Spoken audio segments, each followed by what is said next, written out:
Call the Patton Township Board of Supervisors November 16th, 2022 meeting at 5:30 to order. Didn't hit it too hard. Welcome all new Patton Township residents to the Patton Township community, a place for all. As you are able, please rise and join the board in the Pledge of Allegiance. I pledge allegiance to the flag of the United States of America and to the republic for which it stands, one nation, under God, indivisible, with liberty and justice for all. Thank you. Additions to the posted agenda. Are there any items that the supervisor would like to add to the posted agenda at this time? Okay. Seeing none, next on the agenda is public comments. Residents, taxpayers may address the board on issues of interest to the township. Comments related to a specific agenda item should be deferred until that point in the meeting. If you are attending by Zoom, please use the raised hand feature of the Zoom application and wait for the chair to indicate it is your opportunity to speak. If you are attending in person, please approach the podium and wait for the chair to indicate it is your opportunity to speak. Public comments received by mail or voicemail since the last meeting are included in item 2. Please be respectful and defer from using any profanity, derogatory, or any offensive language, abbreviations, or gestures during the meeting. Respect is always given by this board, and expect the same in return. Public comments are limited to 5 minutes per person. Are there any public comments at this time?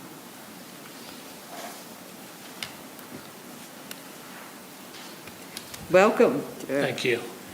My name is Jeff Luck. I'm a Patton Township resident, and I'm here today to bring up the issue of the missing link on the Patton, or on the Toff Trees multipurpose trail. You may be aware that the trail that currently exists from Toff Trees Avenue into the university, there is a missing section of this trail. It's actually in this area, which is shown on here as being developed, undeveloped? Undeveloped, yeah. Undeveloped. It's more of a deer path than it is a trail at this point.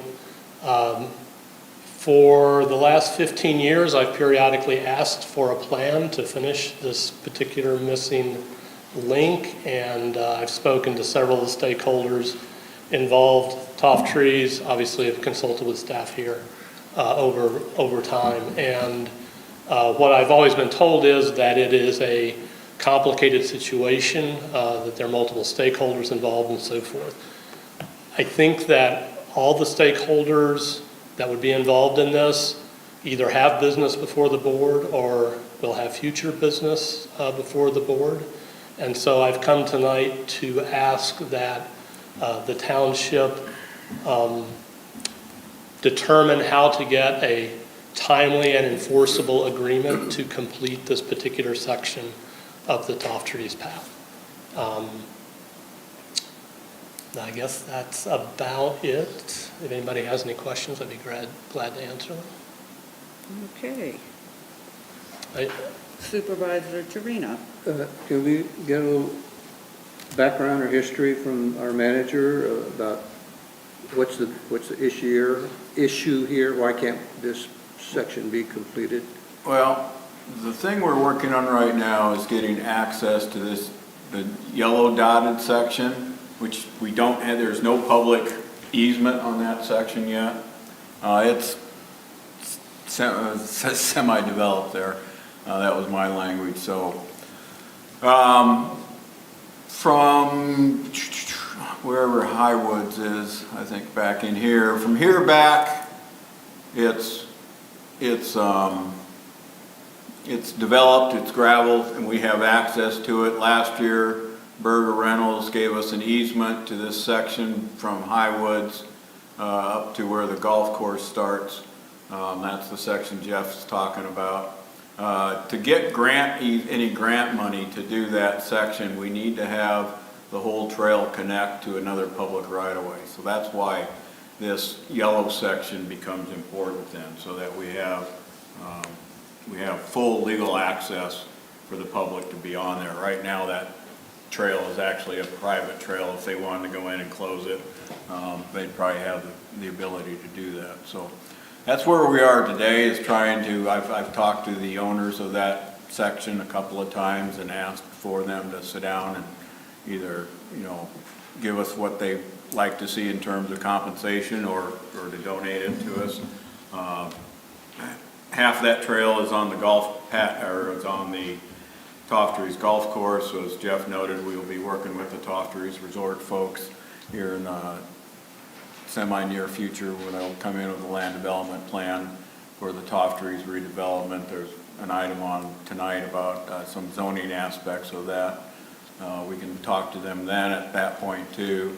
The other half of that trail, it runs down a property lines. The other half of it is on that apartment I think it's Turtle Creek.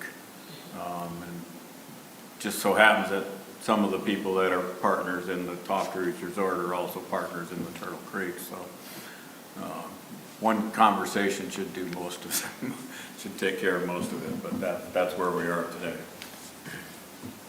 Okay. Jeff, can we get a copy of this? Of this map? Yes. It's actually Yeah, a map. that's- Yep, I'll send that out. Thank you. Thank you. Thank you. Any other public comment? I would just like to say for those individuals that celebrated Veterans Day this past Thursday, I know Alex, Betsy, and Susan Wheeler was in attendance to the Penn State Military Appreciation Breakfast. And to all veterans, I know Penn State had their Veterans Appreciation Game, which Penn State won. Go Army. It was very informative to their tailgating. Any veteran who is looking for information, please contact your Department of Veterans Affairs. There's so much information out for veterans that a lot of our veterans are not taking advantage of. So again, one of the information that I received was that any homeless vet or any veteran, period, who dials 211 can automatically be transferred to a veteran operator who has all information to help veterans. So please put that in your notes, 211, and say veterans, and they automatically will transfer you over. So thank you. Next on the agenda is the presentation and public hearings.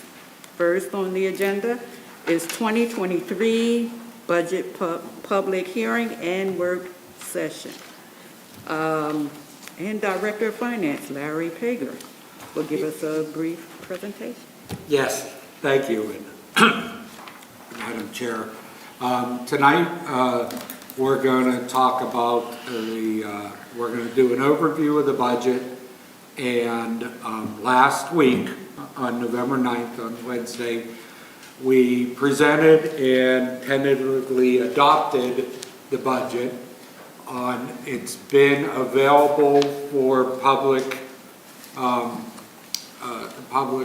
review on our website and here at the office at 100 Patton Plaza. It was advertised in the Center Daily Times on Monday, so we have reached all the necessary legal items that we had to do.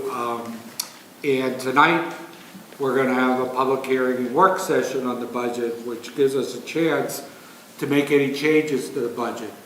If we do make any revisions to the budget that are greater than 10% in the aggregate, or 25% for any major category in the budget, we would have to re-advertise it and have it out there for 20 more days for public inspection. Then on December 14th, if all goes well, we'll do the final adoption of the CIP and the 2023 budget. Just to refresh, the 2023 budget has no increase in the real estate taxes. It's 8.9 mils for real estate and 0.6 of a mil for open space preservation. We have 0.5% for earned income tax, $52 for local services tax, and 0.5% for real estate transfer tax, and earned income tax, local services tax, and real estate transfer tax are at the maximum permitted by law. Here is the allocation of our 9.5 mils. 6.2 mils are general fund. 1.2 mils are for debt obligations. 0.6 of a mil are for the open space preservation debt obligation. 0.4 of a mil is for the library. 0.7 of a mil is for parks capital improvements, and 0.4 of a mil are for the Alpha Fire Company. Our tentative budget had total revenues of $14.8 million. That is real estate taxes of $4.567 million. Tax for the open space preservation debt of $307,000. Earned income tax of $2.7 million. Other taxes of $882,000. Intergovernmental payments of $5.15 million. Non-tax sources of $1.1 million. The expenditures were $16.4 million, and that's broken down into general government services of $1.8 million, police of $3.9 million, public works of $6.8 million, engineering, planning, and zoning, and parks and rec of $1.8 million, other community services of $1.2 million, debt service of $661,000, and the open space debt service of $245,000. That gives us with the revenues of $14.8 million and the expenditures of $16.4 million. That gives us a decrease in fund balance of $1.6 million, leaving us with a year-end cash balance at the end of 2023 of $2.2 million, which is 13.4% of operating expenses. Included in the budget, these are some of the assumptions that we made, is a 6.3% COLA for non-uniform employees. It was 4% back in 2022, 1.7 in 2021, and 2.4 in 2020. Just to remind you, back on October 1st, we gave a 4% advance on that COLA, so everybody will get the remaining 2.3%, or everybody who got the 4%. There's a 1.25% merit increase for non-uniform employees on their anniversary date.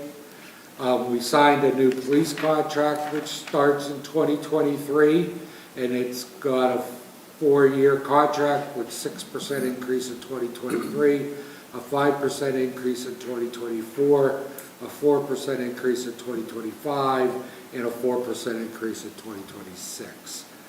There's an 8% increase in health insurance costs, and the employees contribute, uniform employees contribute 9%, and non-uniform contribute 12% of total health care costs to the health insurance. So that is my overview. And like I said, if everything goes right with the public hearing and the work session of December 14th, we could have a final adoption of the CIP and the 2023 budget. If there's any questions, I'll entertain those now. Are there any questions from the supervisors at this time before I open up for public hearing? Nope. Thank you, Larry. You're welcome. All right. I will now open public hearing up. Is there any questions from the public at this time? I'll give everyone a few minutes. I'll just note that we did receive an email from resident Joan Bouchard. She had made some comments and I responded to some of them. She'd asked about the contributions to Affordable Housing Coalition, Home Foundation, Habitat for Humanity, and Center County Housing and Land Trust. She'd asked if those were to be ongoing. I replied that for this year they're one time only, and the board would have to take that up again next year if they want to continue those items. She'd also asked about police and public works vehicles, about transitioning to hybrid or electrical vehicles. I noted that police will begin purchasing SUV hybrids for police patrol in 2023. We've already ordered those. We're going to be searching for grants to help with charging bays and doing some more facility analysis next year to see what we'll need for charging a full fleet at some point in the future. And also noted that for public works, the technology, hybrid and EV technology for larger trucks and other equipment is lagging behind the technology for cars. We'll keep our eye on that. We'll start transitioning when costs are more appropriate. Those are Ms. Bouchard's comments on the budget. All right. Okay, do we have any other comments from the public? Okay. Anyone here? Seeing none, I will close the public hearing.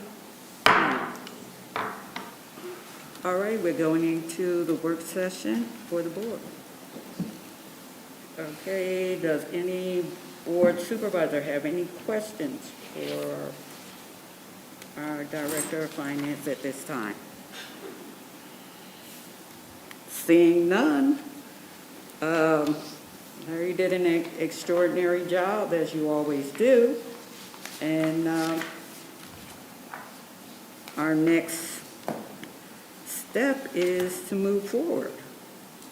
Can we Yes, we will find? bring it back on December 14th for the final approval. Okay. So November the, December the 14th.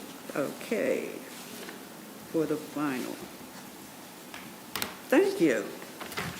Moving on, next on the agenda is the resolution regarding CATA Article of Agreements and renewing the terms of authority. Doug, I think this is you. Thank you. We had a request from CATA included in with the agenda materials. They're the CATA, which is the Center Area Transportation Authority. They were initially incorporated in 1974, and in Pennsylvania, municipal authorities are approved for 50-year terms at a time. So their first 50 years is going to run out in 2024, and they've started the process to extend that. So really, the effect of what the board is being asked to do tonight is simply extend the operating authority of the authority for another 50 years from 2022 to 2072.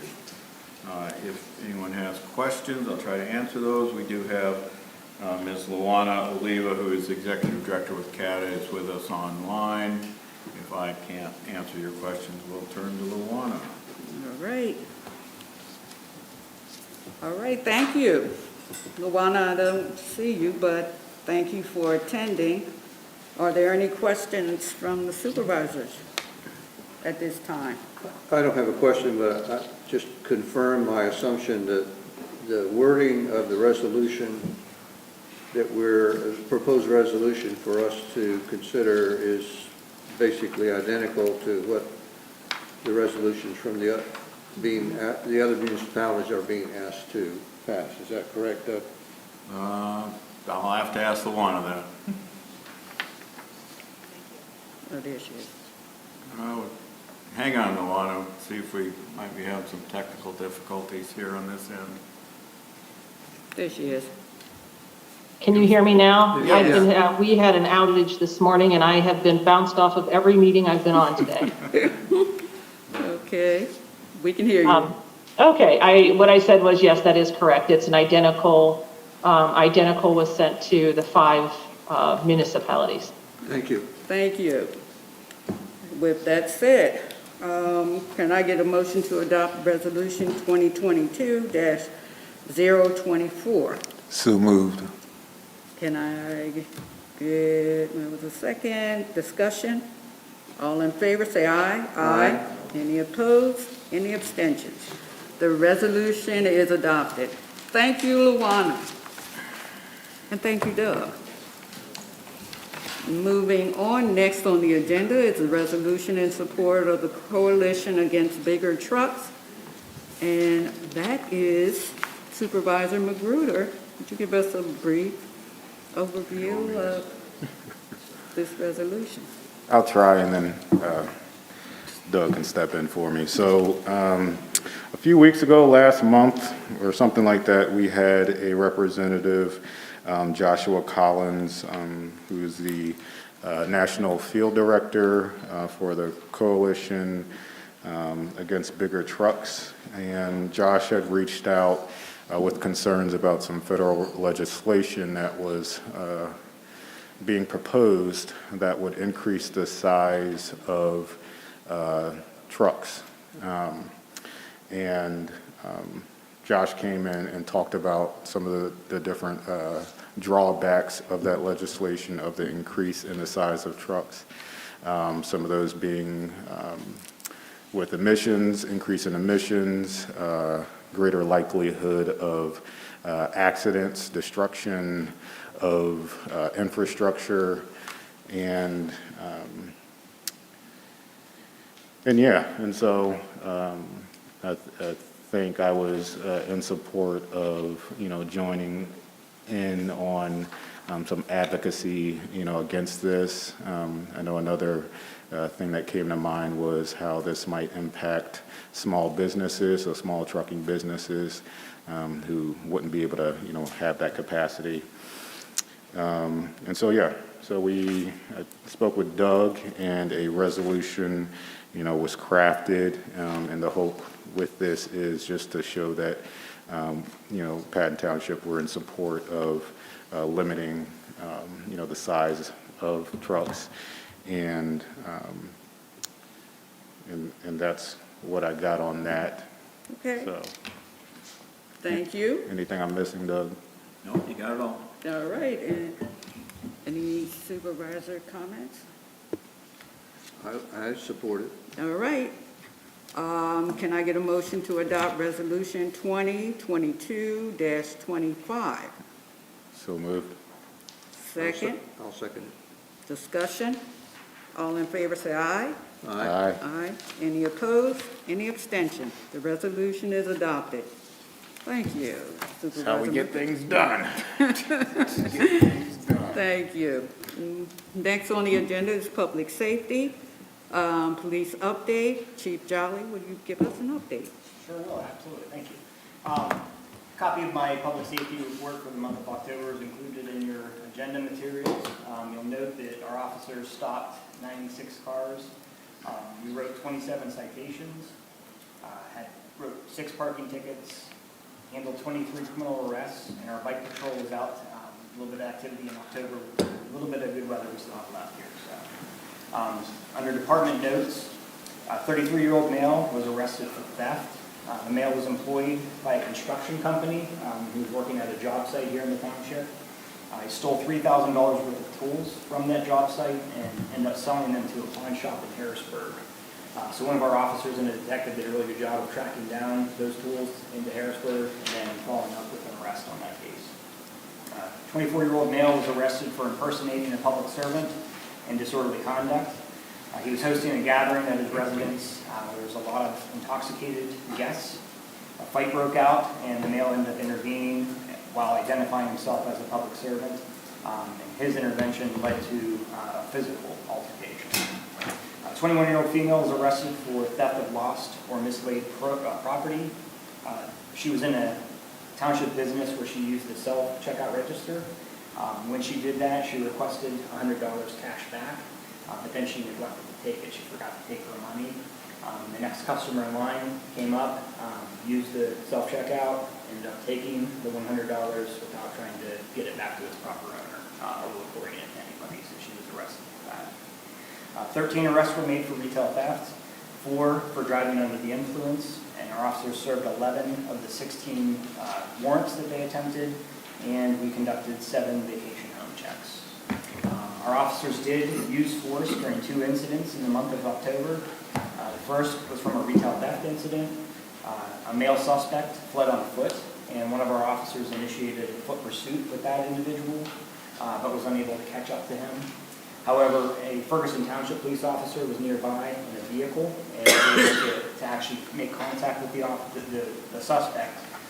He displayed his taser and ordered the male to stop, which he did comply, and was taken into custody without any further incident. The male was charged with evading arrest on foot and retail theft, and there was no injuries to either the male or the officers in that incident. The second incident, one of our officers was assisting Ferguson Township, one of their officers on a DUI arrest. They were up at the hospital with a DUI arrestee who was being uncooperative, refusing to walk, dragging her feet, and was pushing backwards against the officers as they were attempting to get her into the hospital. The officers had to hold on to the female's arm and wrist and escort her into the hospital where she did submit to a blood draw. There was no injuries reported by the female or the officers involved in that, and she was subsequently admitted to the hospital. Community relations, we had a busy month. Officer Tuskovich presented to the Center County Citizens Police Academy about the Center County Tactical Response Team. He also did run high fight training for the staff at Park Forest Elementary School. Officer Vardzell installed a child car seat for a township resident. Sergeant Stroud and Officer Schaefer on a different night presented to the Citizens Police Academy as well. Officer Stroud discussed use of force, and Officer Schaefer presented on DUI enforcement. Sergeant Albright attended a drug take-back event held at Wegmans. We've partnered with Wegmans for many years now on this. We unfortunately generally pick a home football game weekend, so we don't get the best turnout, but we ended up, I think, with about 6 pounds of unwanted medication that we collected at that event. Officer Sunderland installed a car seat for a township resident, and then our officers, we had 4 officers, I believe, out on Halloween night, so we were heavily patrolling our neighborhoods for the trick-or-treat to make sure everybody was safe. For training and department activities, Officer Kaufman attended training on Pennsylvania traffic law. Officer Finocchio attended training on evidence collection and processing. Officer Tuskovich attended the Pennsylvania School Safety Conference. Detective Federico attended training on search warrants and major case investigations. Officer Salade and Officer Vardzell attended an accident reconstruction seminar, and Officer Finocchio attended CPR training, recertifying him as an instructor. I had a busy month with different activities as well. I attended an Axon demo, specifically focused on our in-car and body-worn camera program. So we're looking at the different vendor there. Center County, attended the Center Region Emergency Services meeting, Children's Advocacy Center Advisory Committee meeting, a Youth Services Bureau Advisory Council meeting. I assisted Ferguson Township as they are searching for a new police chief with a round of interviews. I also attended the Happy Valley Business Association meeting and the Center County Chiefs of Police meeting. Lastly, we have our record list of calls for service. For the month of October, we had 534 total calls, down slightly from the 543 we handled in September. Most frequent category for call for service was the traffic, followed closely by school checks. And that completes my report. I'm happy to answer any questions. All right. Are there any questions from Chief? All right. I had we would take a break, but I want to keep going since it's only a half an hour into. All right, next on the... want to talk about? Yep, I say if you want me to. Also, real quickly, there's another note under public safety, so I can... Yes, I was waiting. Go right ahead, Chief. Okay, all right. So just as a friendly reminder, and obviously we had a pretty significant snow event last evening. So I did put out a press release a few days ago anticipating that snow coming. But just a reminder for our township residents, Parking, for our parking and our sidewalk ordinances that we have. So parking is prohibited on township roadways if a snow emergency has been declared or if the snowfall has reached or exceeded 2 inches. Reparking after the snow is prohibited until the snow emergency has ended, or at least until your roadways have been cleared off. Also just want to remind residents that within 24 hours, you need to make sure that the sidewalks in front of your properties have been cleared. The entire width of the sidewalk is very important too. And we generally get a lot of really good cooperation from our residents, so we want to thank them. It's just, really important to ensure that our roadways can be properly cleared, that the road crew can do their jobs properly, and to make sure that the pedestrians are safe on our sidewalks. So, that's all I have. Okay. I would like to take the time to thank our road crews also in Public Works. Thank you. Thank you very much. You do an outstanding job, so from our township, we say thank you. All right. Next, since we don't have anything for Public Works operation, next is the Engineering, Planning, and Zoning Planning Commission report, and we welcome Brian Rader to give us a report for planning activities. We can't hear you. Okay, bear with me. You can't hear me now? Yes, Yeah, now I thank can. you. Okay, sorry. It's exciting, what's taking place at the Tawtrees Resort. So as many of you know, that is a Marriott chain. And in the Marriott chain, they have a level of hotel that they refer to as the Autograph Hotel. And that apparently is internationally recognized. In the state of Pennsylvania, there are 2 of them in Pittsburgh and 1 in Philly. And the one so they're proposing to change the current Tawtrees Marriott to an Autograph hotel resort, and in doing so, the plan would be to basically demolish the Tawtrees Resort as we know it and build something completely new. And the signature line, as it's been explained to us, is more of a destination location. So it would be ideal for wedding venues. Obviously, you've got the golf course there as well. And in the State College area, we just don't really have a place where people can, gather for a whole weekend, golf, have a wedding in the reception area, space, etc. So they've come to us with a couple of requests. And the first is to take the building height from 50 feet and extend it to 75. And the second request is to increase the number of units by 50. So both of these requests are unique to the Tawtrees community. It isn't, their zoning is in a league of its own. It's identified separately. It doesn't affect any other areas of the township.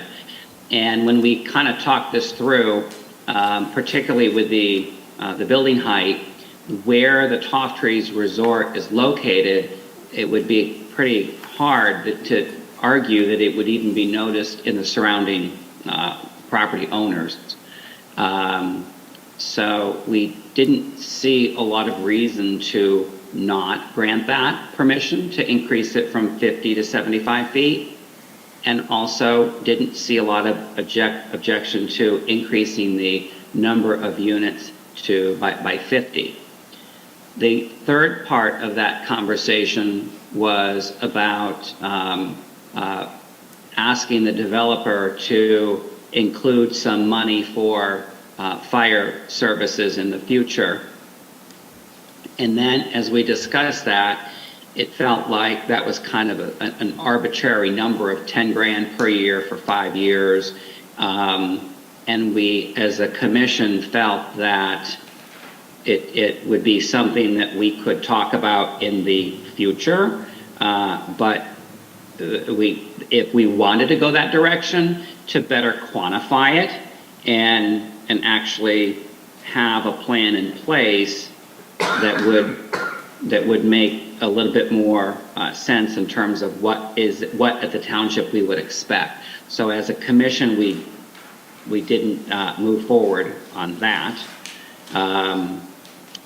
So that's about it. There's a lot of detail in the next couple of pages. And then the last thing we had talked about, which is not related to the Top Trees Resort, is on Grayswoods Boulevard, there's another section where S&A Homes would like to build more houses. So that's just a continuation of the Grayswoods community, which was pretty, that was an easy thing to approve.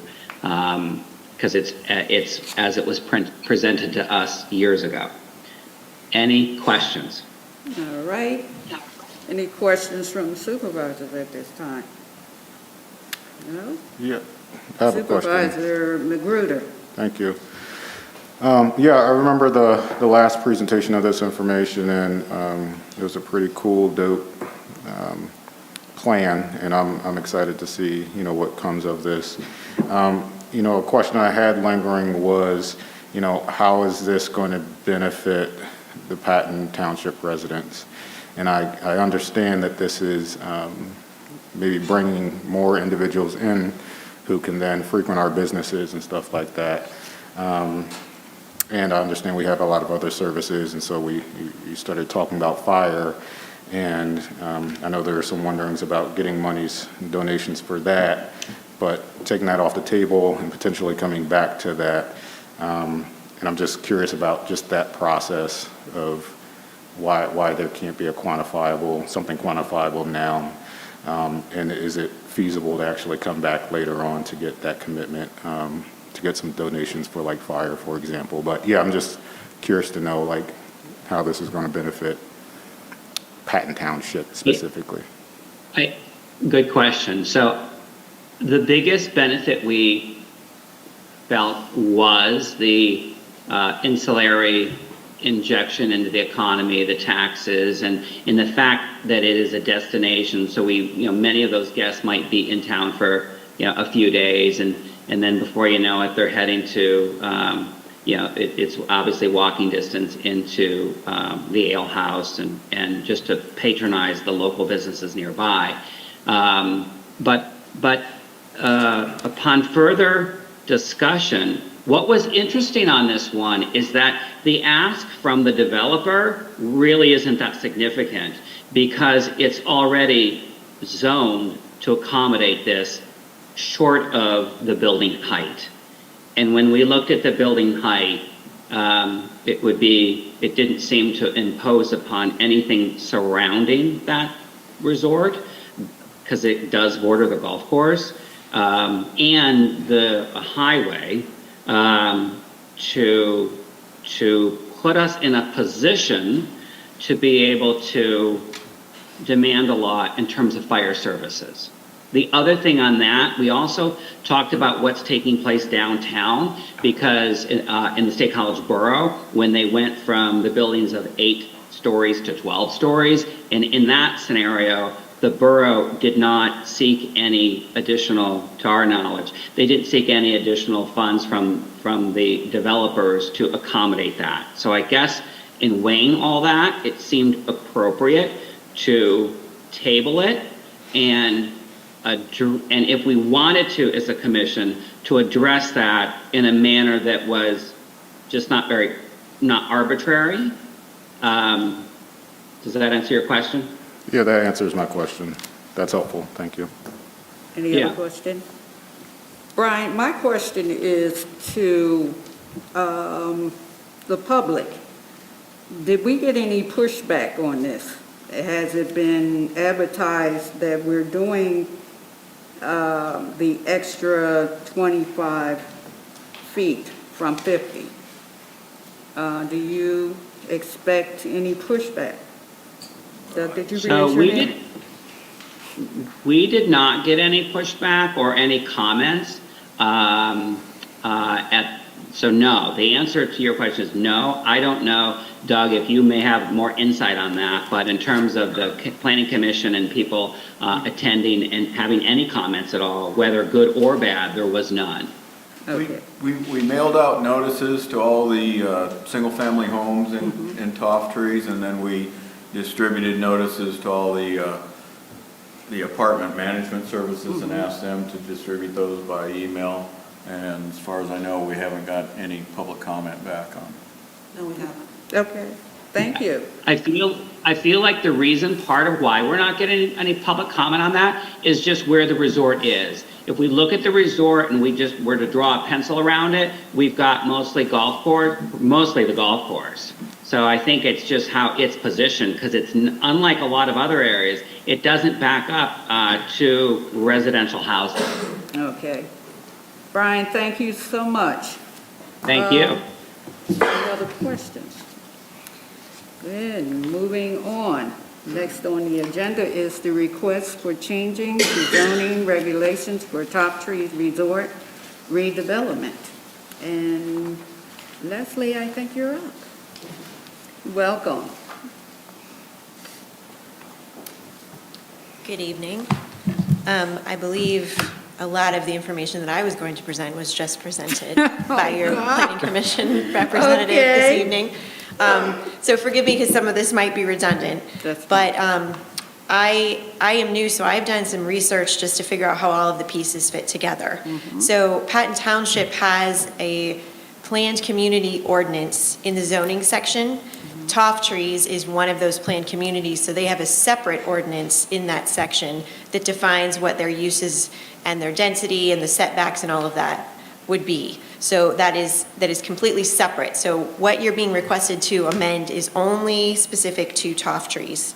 And in addition to having an ordinance, Toft Trees also has a master plan. So by amending this ordinance, and specifically the density increase, the 50 units, Toft Trees will have to resubmit a master plan before they can submit any other development plans. And that master plan would have to go through the process to be approved, if that makes sense. So, talking about increasing the building height from 50 to 75 feet, we did some research, and it's not uncommon for resorts, specifically the main building, the structure, to be 75 to over 100 feet. Most of them are historic, but they're anchoring the space. They're creating a sense of place. They're directing a view shed. So there's 3 examples in your agenda packet where there's large resort hotels that are situated on a golf course with other facilities associated with them, like spas, destination wedding type places, breweries, lots of outdoor recreation. So with that analysis, it's not uncommon for resorts to be up to 75 feet. In this particular instance, it's negligible from a fire protection perspective from fire services when I talk to them, increasing to 75 feet from 50. One other thing I do want to point out is when you're talking about height, building height, it's defined differently than you would originally think. So the definition in the ordinances, in the zoning section, I'm going to read this to you. Height of building is defined as the vertical distance measured from the average level of finished grade along all exterior walls of a building to the mean height between the eaves and ridge in the case of a pitched roof, otherwise the highest point of the roof, which means it's a calculation. So by approving this increase to building height to 75 feet, there could be an instance where the overall building height is in excess of 75 feet. So I just want you to be aware of that. There were 2 motions made to approve the amendments and bring it to you. The first one about the building height specifically, it was a split vote, 4-1, just for your information. If you go to I have to get to it. It's called the Area Bulk Open Space and Parking Requirements for Toft Trees Planned Community. It's an attachment to your agenda packet. On page 4, what we're proposing is to keep the language very simple and to basically maintain the series that's already here. So the original proposal was to put non-residential or mixed use outside of town center, so long as no portion of the building exceeds 50 feet in height, is within 150 feet of any property line, and then that max would be 75 feet. Planning Commission's recommendation to you is to strike mixed use. That was what the approved 4-to-1 vote was for.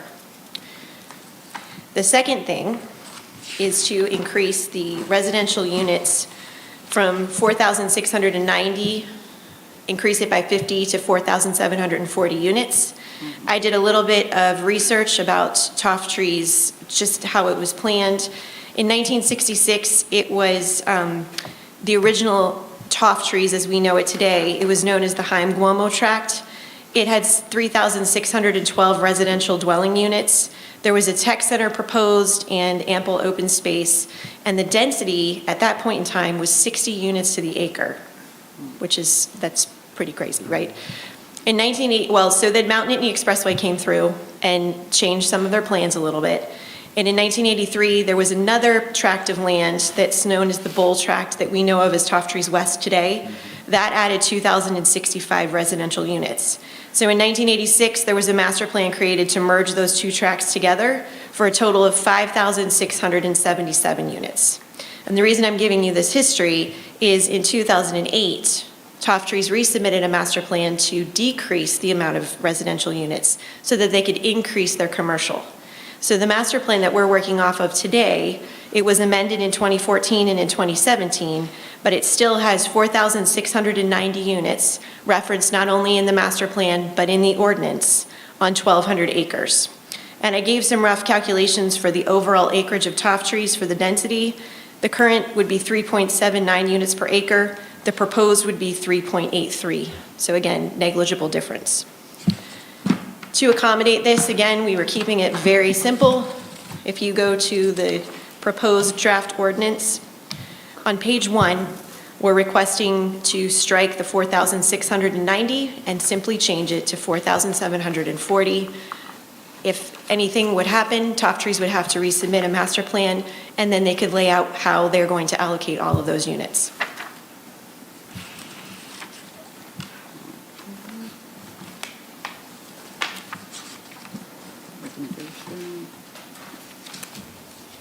Is that it? That is all from me. Do you have any other questions? Any questions from the supervisors at this time? Or any comments from the public? Okay. Seeing none, if the board concurs. Just one comment, please. if I may. All right, The applicant has asked if you decide to move this forward to public hearing, to schedule that public hearing on January 25th instead of January 23rd. all right. If the board concurs, then can we have a public hearing on January 25th, Doug?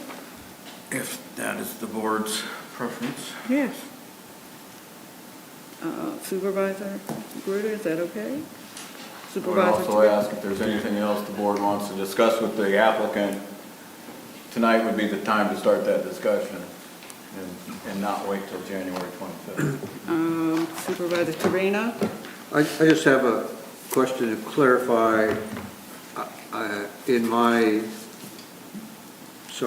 senior moments here, I thought there was mention previously about improving the ingress and egress from Toftree's Avenue into the resort, because right now it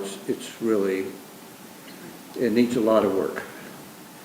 Line of sight and all that sort of, so that's included, that will be a part of their proposed redevelopment? Yeah, that'll be part of the land development plan. Right, land development. As you remember, that's also part of one of those grants that we also applied for also. Right. Yeah, I thought I remembered hearing that, yeah, thank you. Any other questions?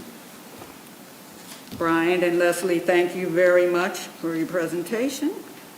All right, moving on. So by concurrence, the board is going to schedule that for. Yes. Is that okay? I Yep. thought I had the approval from both board members. Yeah, we concur. Yeah. For January 25th, Doug, did you get it? Thank you. Did you want to say anything, Bob? or- I just want to say thank you. Okay. And also say, we appreciate you. It's going to be a really nice project, extremely nice project for the area, but appreciate all the help from the staff and from the planning commission and the board. And between Brian and Leslie, I didn't really need to say anything. I They think said you it all. need to say your name so we can put it on Oh, it's record. Bob Poole, and I'm one of the partners in We State know College you. Friends. No, but I really appreciate all the help. All Thanks, righty, thank you. I hope we get an invitation to the ribbon cutting ceremony. I don't know if I'm allowed to ask for that, but. Absolutely. And some food. Thank you. Next on the agenda is the final land development plan for Grace Woods Plan Community, Grace Point and Phase 7A. Is that you, Leslie, again? Welcome back. Thank you. So the Grays Woods Partnership submitted a subdivision and land development plan for the Grays Point neighborhood. It's 36 single-family lots, 2 common open space lots, and extends public streets Amicus Way, Phoebe Road, and Grays Woods Boulevard. The plans are included in your agenda packet, I believe. In addition, there is a request for a waiver to allow a grade exceeding 5% within 100 feet of an intersection. And I am actually going to turn it over to Michael Pratt from Keller Engineering. Okay, Michael. He can give you some more details. Welcome, Michael. Good evening, thank you. Michael Pratt, Keller Engineers. The proposal tonight on behalf of the Grays Woods Partnership is known as the Phase 7A neighborhood of the Grays Point neighborhood within the Grays Woods Plan Community. And just some background, some of the supervisors know all about this project, but it's been around for about 35 years under a master plan of development. This will be the 5th phase in the last 4 years, but to date, there's been about 7 phases or neighborhood areas completed within the development. This proposal is flanking a proposed street to be known as Buckmoth Way and consists of 36 single-family lots. The lots are similar to the lots proposed in 2018 with Phase 6A and in 2020 with Phase 6D. These lots, if approved, would constitute 558 total units to date in the Grays Woods Plan Community out of 1,497 planned on the master plan, so 37% so far.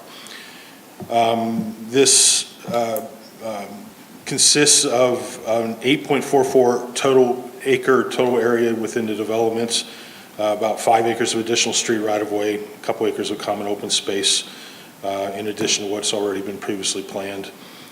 The proposed units range from 1,500 to 2,600 square feet. They're 2 stories with 2-car garages and basements in each unit. Common open space within the development to date is 147.08 acres of about 183 acre obligation. So they're about 81% on the common open space obligation throughout the development. Parking requirements for this phase are 2 per single family lot that's provided on lot in the form of a 2-car driveway and a 2-car garage, so the cars don't block each other. In addition, there's 6 on-street parking stalls proposed in this phase for overflow parking. 2 types of units are proposed, a large unit known as an Aspen and a smaller known as a Newport. 2,000 feet of street is proposed. We talked about Buckmoth Way. There's a little bit of an extension of Phoebe Road at the bottom of the plan. And then connection of Buckmoth Way to Grays Woods Boulevard. So there's an extension of Grays Woods Boulevard about 1,000 feet. And then a slight extension of Amicus Drive, about 173 feet. Utilities are sewer, water, gas, electric and telephone, and all those utilities are provided through the existing developed property at the street connections. Pedestrian connectivity is provided through the phase from a request from the board some time ago to basically connect a parklet at the town center area near Grays Woods Park through the development, east-west, and you'll see a little bit of corridor or gap between the lots over to the stormwater management basin area or additional green area. Transit, 2 CATA bus stops were installed during a previous phase in Grayswoods Boulevard to serve this neighborhood. Landscaping for this neighborhood consists of 98 proposed street trees or shade trees for a total of 445 trees in the Grays Point neighborhood. Stormwater management is going to be provided by an existing stormwater management basin known as Basin Number 6 that will be expanded in association with this phase, enlarged with the outlet works reconfigured to support both this phase and also a future phase 7B down below this phase. Construction is hoped to begin in the spring of 2023. And then a waiver request has been presented to the board as well. And this pertains to street grades on Lower Buckmoth Way, basically to connect the development to Grayswoods Boulevard, which has been an element on the master plan for quite some time. The challenge is the steepness of that grade. The intersection of Buckmoth Way with Amicus Drive is set to be able to sewer out the development area. And the intersection of Buckmoth Way with Grayswoods Boulevard is set and driven primarily by the fact that there's a 16-inch water main paralleling the roadway. The Water Authority does not want additional cover placed over that water main. The 3 ordinance criteria that regulate that are maximum allowable street grade, which is held to be 8%, a minimum required stopping sight distance of 200 feet, which means you have to see 200 feet down the road to see an obstruction to be able to stop in time, and then a maximum allowable street grade within 100 feet of intersection of 5%, so 8% to 5% within 100 feet of the intersection. And that couldn't be achieved. So we took a look at how to make a best case scenario out of all this, and one of the considerations was disconnecting Buckmoth Way, but that was not viewed to be favorable. Another consideration was approach the Water Authority to see if we could place additional fill to be able to raise the intersection. That was no, that did not work. So we took a look at the best way to manage this, meeting most of the criteria. And we were able to do that using an 8% grade that complies, achieving a 200-foot minimum stopping sight distance, and achieving a 70-foot 5% grade rather than the 100 feet required within the intersection. So it's 30 feet shorter. Then we took a look at stopping requirements or criteria promulgated by AASHTO, which is the American Association of State Highway Transportation Officials, so it's guidelines put out by state highway officials, considering required braking distance, because that's what really drives the safety element. Is there enough roadway length to stop in a safe distance? And we concluded a total stopping distance of 54 feet is required for average drivers on wet roadway surfaces. So the end conclusion was that this reduction in length would not affect safety in any detrimental way. So that's a lot of a background to bring to you, part of this waiver request required to manage or to effectuate this development layout. I'm here tonight to answer any questions that you have. All right, thank you. Any questions from Supervisor Torino? I have a question for Doug, maybe Ken. In terms of this, the grade, 8% versus 5%, you know, 5% within 100 feet of the intersection. We have, you know, a lot of steep hills in Park Forest, and the one I'm thinking of is North Oak Lane coming down to Douglas Drive. Does that meet the ordinance? So how did that come to be, that it was approved? Was the ordinance come after the development was already? I couldn't tell you, no. Well, North Oak Drive is the steepest road in the township, and it's about, at its steepest, it's 14%, which is pretty steep for and I couldn't tell, at the bottom, it does flatten out quite a bit at the bottom, so, but I think the standards were probably put in place after North Oak was built. I haven't gone back and checked, so I couldn't tell you, but Alex worked closely with Michael Pratt on this issue, so if you got any questions particular about this one, Alex can answer those. No, I accept and thank you for the information about the research you've done into the safety issues, and that you're saying 70 feet of 5% grade to the intersection gives plenty of stopping distance. So it's not a safety problem. That was mainly the only thing I was concerned about. Yeah, we went through many iterations, Michael and I, he sent me back several profiles, and I think we came to the best compromise we could, That doesn't decrease safety. yes. Okay. The reason is the 100-foot selection is, I don't want to say it's arbitrary, but it's very conservative. So It's a there's some desired balancing. standard. So the organization that Michael referenced, ASHTO, they promulgate these safety standards, and our regulations either meet or exceed those safety standards.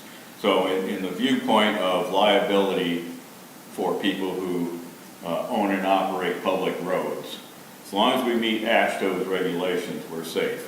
Now, ASHTO's regulations don't cover every conceivable set of circumstances that might occur, but they cover enough that the courts have viewed these standards as the best practice, that as long as you meet those standards, you're doing what you need to do as a public body to provide safe roadways to the traveling public. Okay. Any other questions? No. Supervisor Reno? Michael, thank you. So we do need a motion and a vote on this one. Okay. Can I get a motion to approve the plan with conditional approval? So moved. Second. All right. Discussion? All in favor, say aye. Aye. Any opposed? Any abstention? The motion passes. Thank you. Good Thank night. you, Michael. Thank you, Leslie. Break, or would you Keep like going. to see? Okay, We're almost done. all right. Next on the agenda is consultant session of alternate analyst for Cricklewood Drive pedestrian accommodations, and we have the Director of Engineering, Planning and Zoning, Alex. You're on. Thank you. So this project started prior to the pandemic. Dan was here, Pam and Sue-Tan were not here. We received a complaint about speeds on Cricklewood Drive, so I investigated it and found that the speeds were in excess of 10 miles an hour. Yeah, 85th percentile speeds were in excess of 10 miles an hour over the speed limit. So that prompted a discussion about traffic calming. I held a meeting out in Tawtry's Resort to talk about speed humps. Did a survey with the residents, and they did not want to put in speed tables, which are the longer ones. Right. And the residents did not want to put those in. So I met with our local LTAP representative to talk about different alternatives to try to get speeds lowered. And we came up with the painted islands that if you drive on Cricklewood now you see. The issue with the painted islands is that the shoulder went from 6 feet to 5 feet. And we did another survey, and residents stated that they felt unsafe walking in the shoulder as a result of the islands. So we decided to put in the CIP to do a project, to have a consultant review the corridor and look at different options for pedestrian and bicycle access. So I gave this project over to Ms. Susan Wheeler, and we received 3 proposals, as stated in the memo. The first one from Buchart Horn, the second from Navarro and Wright, the third from Wilson Consulting Group.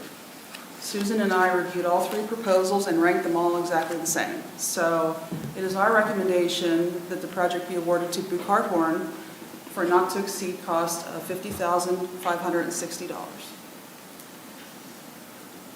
And I'm here to answer your questions. Any questions at this time? Dan? No questions. Sue-Tan? Do we know how many people responded? One of them has their hand raised right now on Zoom. Okay. We'd like to hear from her. Okay, barely see. Kirsty? Chris, Kirsty? Kirsty, you have the Yes. floor. Hi, can you hear me? Yes, can Okay. barely see it. Yeah, I live on North Barkley Lane, which is a cul-de-sac off of Cricklewood. And I use Cricklewood Drive on a daily basis to drive to work and also to drive my kids to school. But I also use it to walk, to run, to cycle. And I have just found, before the traffic calming was done, it was unsafe before.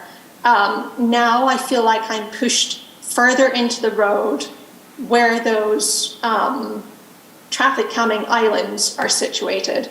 And there's some areas where it's worse than others. For example, where the Carnegie, there's a little island right outside where the Carnegie Hotel is.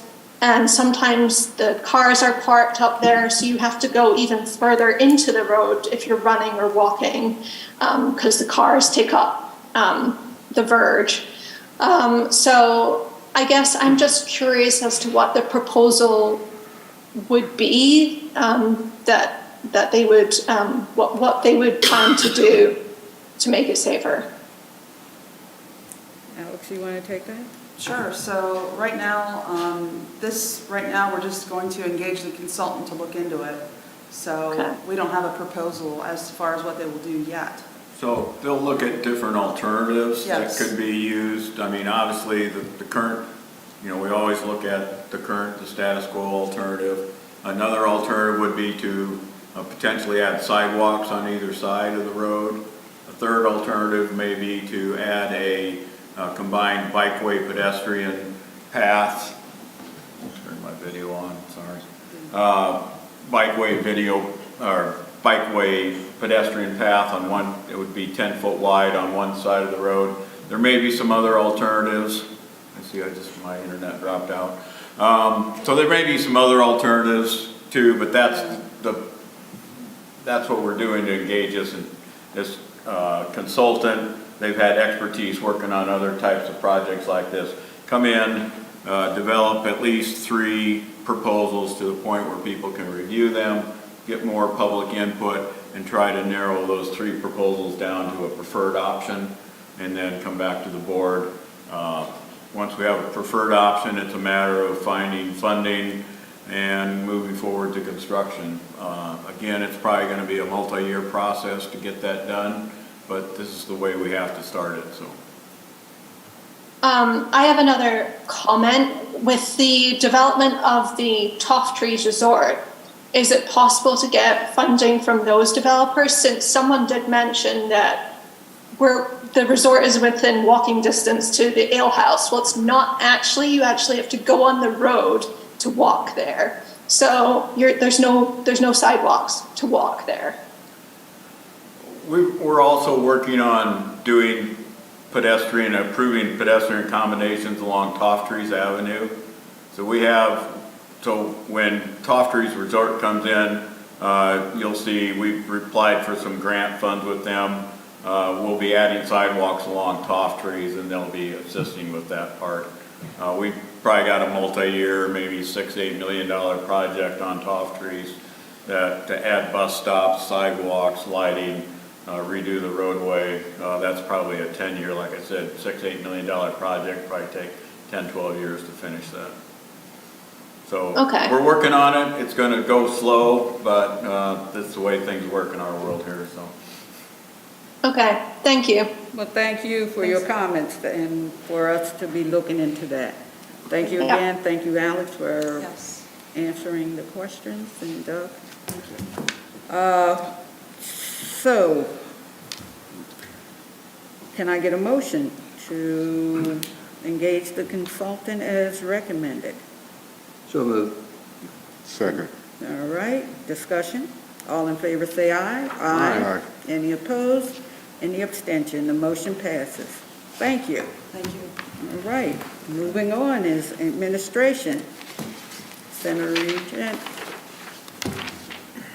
COG, and Doug, I think this is you and the executive director from COG, Mr. Eric Norberg. Eric, yep, he's with us. I'll just start and give background, and then Eric or Dan, I think, can take over. So, General Forum did send the COG budget, the 2023 summary budget for Center Region COG to the municipalities for comment. The Finance Committee will look at the comments tomorrow morning. Dan had asked that this one sheet attachment 7A2, which was the detailed budget analysis that the Finance Committee had looked at when they were finishing up their review of the COG budget to get it down to reduce the total municipal contributions, the increase in that to less than 8%. And with that, I think, Dan, did you want to make some comments? And if not, we can look, see if there's questions or go to Eric. Well, I made comments last week at our meeting and also the meeting immediately following the Finance Committee wrap-up session in October. What I did ask the committee the supervisors to do at last week's meeting was to review this item 7A.2, which detailed the individual items the Finance Committee went through one by one, and the analysis of how removing certain of these requests would reduce the municipal share, the municipal contribution. And I asked that if you found any of these items that had been reduced that you wish to question and maybe suggest adding back in to the COG budget, that's what we should discuss tonight. Okay. Supervisor Magruder, do you have any questions? No, I had notes. I do not have them with me. So. All right. Eric, the question I have is for the regional planning, the remove source water protection study. Is there a reason?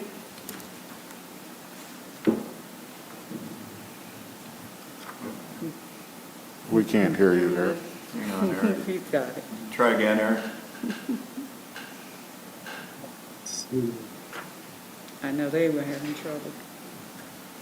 How's that? Is that better? Better, thank you.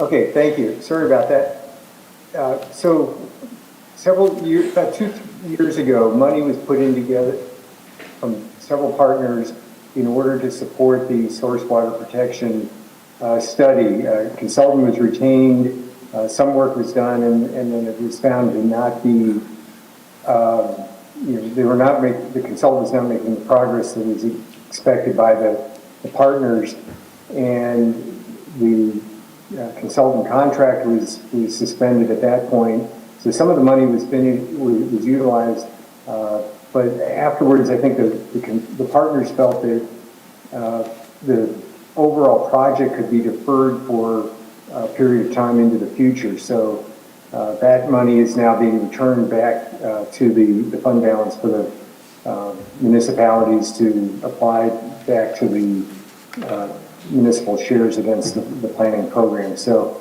that won't be tackled at this time. It may be picked up again in the future, but I think the feeling is that the issues that they were looking at are not that they're no longer applicable, but not as urgent as they were 2 years ago.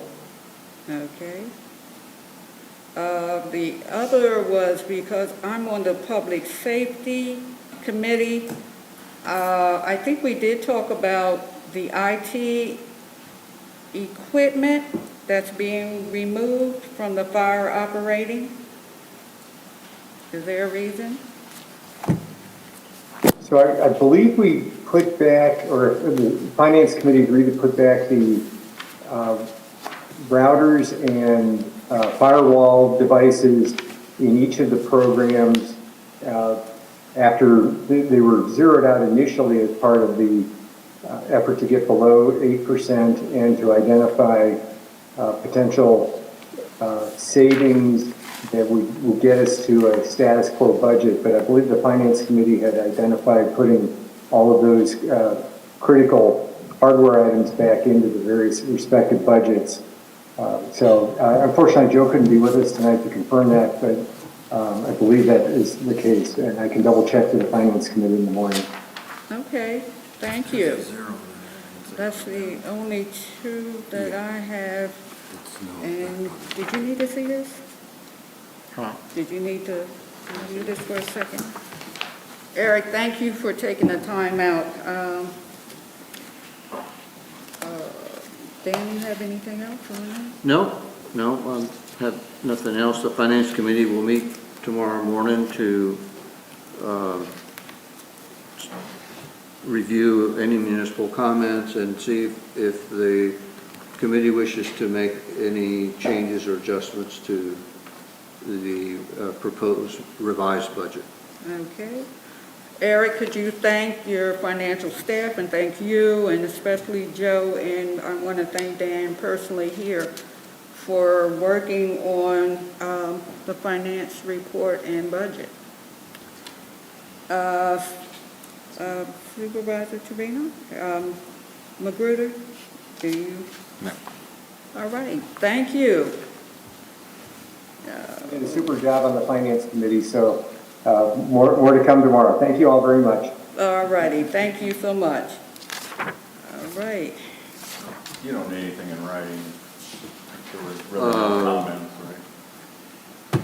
I'll just say there were no comments if they ask me. Okay. Yeah. Okay. Next on the agenda is the consent agenda. Township Manager Doug, would you like? Just two items, minutes from the last meeting, and then a list of residents who are eligible for reappointment to their various ABCs. That was included in the agenda itself, so if the board has no comments, I'd ask that they approve a motion. All right. Can I Approve the consent agenda, sorry. get a motion to approve the consent agenda? So moved. Second. Discussion, all in favor say aye. Aye. Any opposed? The motion passes. Moving on, next on the agenda is the manager's report. Doug, you're on. Yes, ma'am. The development update was included from the zoning officer. If you have any questions, I'll try to address those. We had another update on the PFA groundwater issue from DEP. Again, they continue to do a good job of keeping people informed. And then we had a notice from the Center County Refuse and Recycling Authority that they would likely be increases in refuse and recycling rates for next year. And I think we'll see more on that at the next meeting with refuse rates. So, we had an announcement that the RACP grant was awarded for the Toff Trees redevelopment. So congratulations to us and the Toff Trees Resort folks.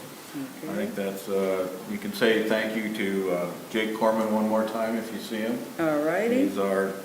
He will continue to be our senator for another 14 days. Okay. And then I included a list of vacancies on ABCs, and you'll be seeing that information get pushed out over social media, and there'll be some ads in CDT over here for the next few weeks. Again, if you know anybody, you're aware of anybody you think would be a good volunteer for one of these seats, encourage them to go to our website and fill out an application and submit that to me. We'll convene the ABC committee after Thanksgiving and start going through these and trying to get these positions filled before the end of the year. Okay. And schedule for township office, we're closed November 24 and 25. We are open on November 28th, which is the Monday after Thanksgiving. Christmas will be observed on December 26th, and New Year's Day will be on January 2nd, or we will be closed January 2nd to observe New Year's Day. Again, one more time, just ask if any, we tentatively set the date for the ABC Appreciation Dinner for February 3rd. Asking one last time if anybody's got any conflicts. If not, we'll lock that one in and start working on the process of getting invitations and those things out in January. And that's the end of my report. Thank you. All right, thank you. Next on the agenda is committee reports. Is there any supervisor that would like to add to their committee report at this time? Yeah, I think I Supervisor Magruder? need to talk about the joint park capital facilities and Parks Authority meeting that happened on November 15th. And Doug, please help me out if I miss anything. So I think the bulk of the discussion centered on, Whitehall Regional Park Project. And I think what we learned from that was there was a need to pay some bills that weren't being paid. And so whatever was initially budgeted for this project, there were,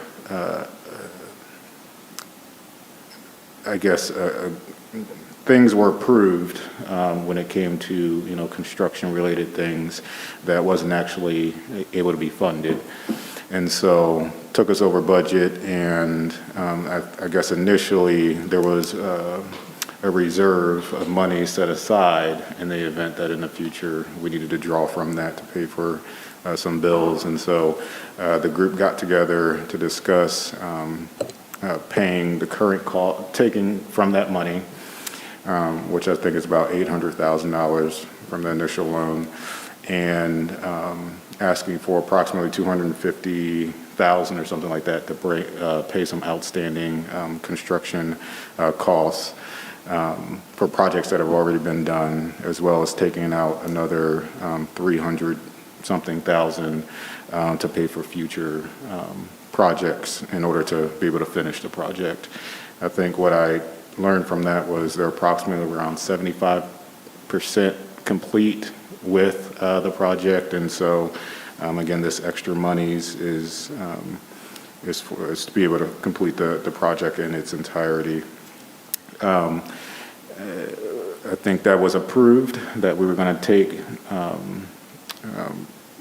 take those extra monies, and I think what was asked was better oversight for the rest of the project, and it seemed like we got some assurances that there were some guidelines in place now to have a little bit more transparency, and again, just ownership and oversight of the rest of the allocation of these funds. And yeah, Doug, am I missing anything? No, you got it right. Yeah, there were some approvals made of change orders and some other things that overspent the project. More money was committed than they had funds in the bank. So that's not a good thing. So this was, unfortunately, COG had that $815,000 that came out of the borrowing from last year to draw upon, and the groups that met, Sutan's on the Parks Capital, and Betsy Whitman was there representing Facilities Committee, and Cindy Solik was there as our Parks Authority. They all conferred and all approved with almost all the other elected officials, appointed officials, to move this, to provide that money, give them a little more money to finish the project, to make sure we get it done. So I think that, everybody was looking forward and moving forward with the project. And I mean, if they run out of this amount of money, then there'll probably be some harder conversations the next time. But at this point, I think everybody's, satisfied that Mr. Norenberg and Mr. Biglione are paying much closer attention, and they're going to, I think, add a elected official. They talked about that, adding that to the project coordination committee too, to have another set of eyes on the process. So all that will be at Finance Committee tomorrow, and then at General Forum in a couple of weeks too. And I think importantly, and again, I'm learning a lot in this process, and I appreciate those who've been helping me along the way. And I know one of the elected representatives had talked about, so me and my humility, and I defer to people who are experts and know what they're talking about, right? And I think there is it's necessary to have some healthy degree of skepticism.